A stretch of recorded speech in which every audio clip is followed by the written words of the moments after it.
Coming up on BearZone, basketball is back as both Bears squads took to the court.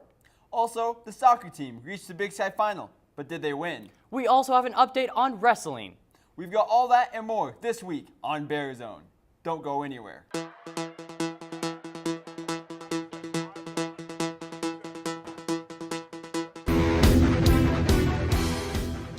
Women's basketball kept the Ghouls and Goblins away Halloween night as they defeated Colorado State Pueblo 68-51 in an exhibition game. UNC began the game with a quick 6-2 lead, but that would be the widest margin for either team. Savannah Scott and Savannah Smith led the Bears in the first half with 9 and 7 points. Meanwhile, CSU Pueblo relied on forward Molly Rower and Taylor Long, who combined for 20 of the 31 points. Coming into the second, UNC picked up their intensity on both ends of the court. Scott went on a 6-0 run of her own, putting the Bears up 39-33, while Kiana Williams expanded that run, hitting back-to-back three-pointers. UNC went into the final 10 minutes of play up 50-39. The Bears' regular season tips off tomorrow in Chicago, where they take on the DePaul Blue Demons. Women's basketball got off to a great start, but so did the men's team as they opened their season with an exhibition match against Johnson and Wales. And the Bears showed just how talented they are by winning 106-81. UNC went on a 9-0 run midway through the first half, where fans saw exciting plays from seniors Tanner Morgan and Chaz Glotta. Fellow senior Anthony Johnson also returned to the court and led all scorers with 23 points, followed by new face Andre Spite, who added 20.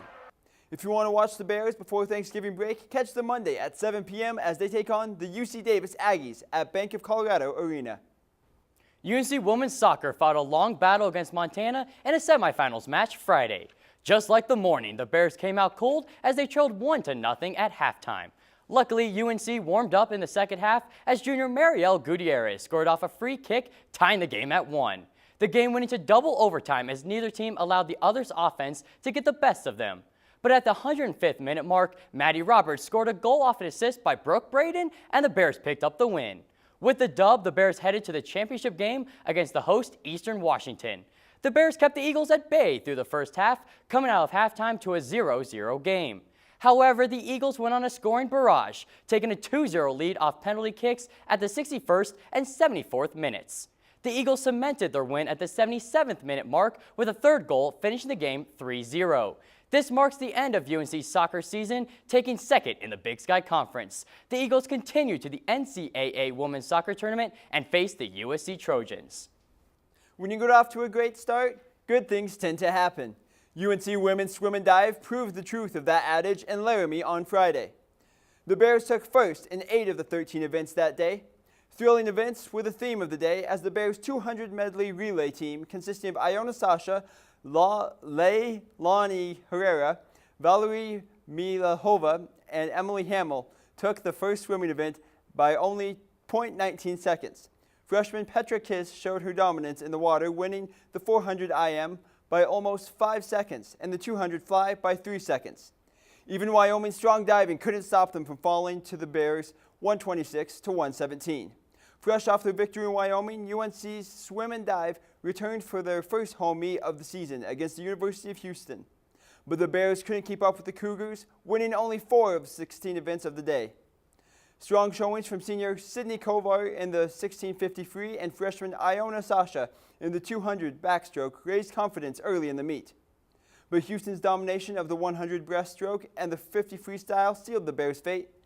The Bears go back to Houston, though, as their next meet takes place there on November 16th for the Phil Hansel Invite. After the break, Michaela gives us the weather for the Broncos game this weekend. We'll be right back.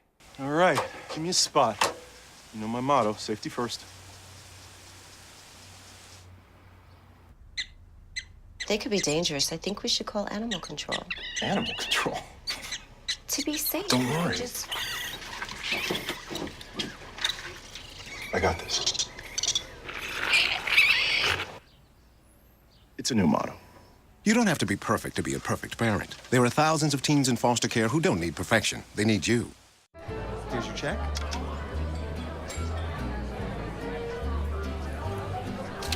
Oh, you got it. You know, since I got rid of my car, I really enjoy walking. Hey, Getting pulled over for buzz driving could cost you around $10,000 in fines, legal fees, and increased insurance rates.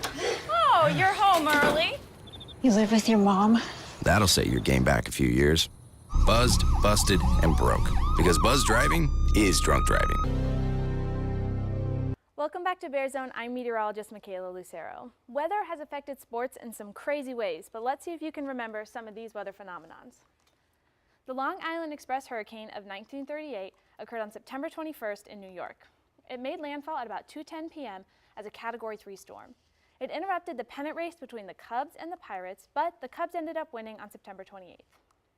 Okay, how about this one? New Jersey Devils 334 Club. On January 22nd of 1987, the Calgary Flames were taking on the New Jersey Devils. There was a blizzard that brought 2 feet of snow right before the game, so people couldn't really get out there. There were supposed to be over 11,000 people at the game, but only 334 fans showed up. It's believed to be the lowest attended NHL game in history. Okay, we all know this one, when the Metrodome collapsed. It was on December 12, 2010 at 5 a.m. The Hubert H. Humphrey Metrodome, home of the Minnesota Vikings, collapsed. It was the 5th time it's collapsed since it opened in 1982. The stadium was empty, so nobody got hurt, but it did cause a lot of schedule changes for the football and baseball teams that play out of there. It reopened on August 1st of 2011. The current conditions in Greeley right now are partly cloudy skies, temperatures at 44 degrees, and a mild breeze of 3 miles per hour. Volleyball takes on Southern Utah University in Greeley tonight. The game starts at 7 a.m. and temperatures will be at 33 degrees. On Friday, women's basketball heads to Chicago to take on DePaul University. The game starts at 6 p.m. and that evening we're expecting partly cloudy skies and temperatures at 32 degrees. Men's basketball takes on CU in Boulder on Friday. The game starts at 6 p.m. We're expecting partly cloudy skies and temperatures at 47 degrees for the start of the game. Volleyball has another game on Saturday at University of North Dakota. The game starts at 10 a.m. We're expecting mostly cloudy skies with temperatures in the 20s for that morning. Football heads to the University of Montana for a game at 1 p.m. on Saturday. We're expecting partly cloudy skies and temperatures will be in the 40s for that entire game.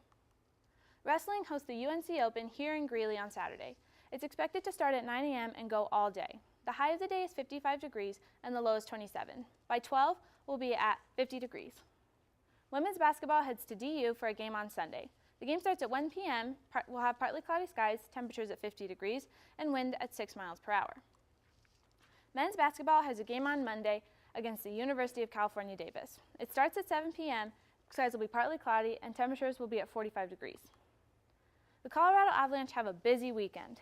On Friday, they'll be in Denver taking on the Ottawa Senators, who are from Ontario, Canada. The game starts at 12 o'clock noon and temperatures will be at 52 degrees. Then on Saturday, the Avs head out to Canada to take on the Senators again. The game will be at 11 a.m. and temperatures will be at 28 degrees. The Broncos are taking on the New England Patriots here in Denver on Sunday at 6:30 p.m. Skies will be sunny and temperatures will be at 44 degrees. By halftime, we'll be at 40 degrees with skies partly cloudy. If you have time to go to any of these cool events we have going on this weekend, I'd love to see pictures of them. Send them to me on social media and they might just be featured in the next BearZone. Stay tuned for more. Hey, I'm Anderson Cooper. As a parent, you want to make sure that your child knows how to deal with bullying when they see it happening. And chances are they want to help, but they don't really know how. Well, teach them that the best thing to do is calmly walk away, find a teacher or other adult, and speak up. And do your part. Be that adult they can talk to and trust will listen. Join me to help stop bullying. Go to stopbullying.gov to find out more. You sure you don't want some? It's chamomile. Listen, you are extremely terrifying. Just the scariest undead subhuman thing on TV, and I really mean that. But I am worried that you could give my kids nightmares if they see you, so I'm gonna have to block you. So that's it. Oh, and tell the zombies they're blocked too. As the volleyball season winds down, the Bears look to net 2 wins on the road. Could they do it? Well, let's take a look. First up, a matchup versus the Idaho Vandals. UNC never found their stride, falling in 3 sets, 25-16, 25-13, and 25-20. Alex Colon led the Bears with 9 kills in the defeat. The Bears had a quick turnaround, though, as they traveled to Shawnee, Washington. UNC and Eastern Washington put up an insane match, with the Eagles taking the first set 25-16. But the Bears tied things up in the second set, also by the score of 25-16. Then on to the third set, where both teams simply would not give up, taking the set to extra points. The Bears went on to take the set 36-34. But that set took too much out of the Bears as they fell prey to the Eagles in the final 2 frames, losing the match in 5 sets. Despite the 2 losses, the Bears have a chance to improve their record tonight. They face the Southern Utah Thunderbirds for senior night. Come out to support the Bears as they push for the postseason. The wrestling season is underway, and UNC started off right when it pinned 3 champions in the Cowboy Open. For the second straight year, junior Rico Montoya won at 133 pounds in the elite division. He defeated Wyoming's Montori Bridges by fall at 5 minutes. Senior Tyler Ken became the second champion in the Open as he beat Air Force's Dane Robbins in the 157 weight class.